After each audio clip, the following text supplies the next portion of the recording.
අපි පොඩි කාලේ හිතුවේ ඉක්මනින් ලොකු වුණා නම් කියලා. ඒත් දැන් අපි එහෙම හිතන්නේ නැහැ. අපිට ඒ කාලේ අවුරුද්දක් කියන්නේ ලොකු කාලයක්. හෙමින් තමයි කාලය ගෙවෙන්නේ කියලා අපි හිතුවේ. ඒත් දැන් අවුරුද්ද ගෙවිලා යනවා අපි දන්නේම නැහැ. ඒත් එහෙම වෙන්න හේතුව අපි බැලුවද? ඇත්තටම මේ කතාව ඇත්තක්ද කියලා අපි නිකමට හිතලා බැලුවද? අද කතා කරමු ඒ ගැන. මම මේ ගැන කෙටියෙන් කියන්නම්. එකට හේතුව අපේ මොලේ මතක ගබඩා වෙන කාලය නිසා. මතකයන් ගොඩ නැගෙන කාලය නිසා. අපි පොඩි කාලෙදි හම්බ වෙන අපි කරන කියන ගොඩක් දේවල් කරේ පළවෙනි පාරට. ඉතින් ඒ හැමදේම මොලේ විසින් මතක එකතු කරගන්නවා. ඒත් අපි ඒ කරපු කියපු දේවල් නැවත කරද්දී අපිට ඒවා මතකයි හුරුයි. ඒකට හේතුව මොලේ ඒ හැමදේම ගබඩා වෙලා තියෙන නිසා. ඒ නිසා තමයි අපිට දැනුනේ පොඩි කාලේ වෙලාව කියන දේ ගත වුණේ හරි හිමින් කියලා වගේම.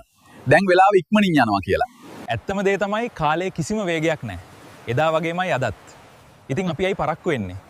ගිය අතීතේ අපිට ගන්න බෑ කවදාවත්. ඉතින් ඔයාගේ ගමන යන්න.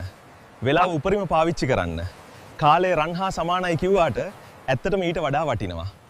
වීඩියෝ එක හොඳයි නම් ලයික් එකක් දාලා, කමෙන්ට් එකක් දාලා ෂෙයා කරන්න. channel එකත් subscribe කරන්න. අදට ගිහින් එන්නම්.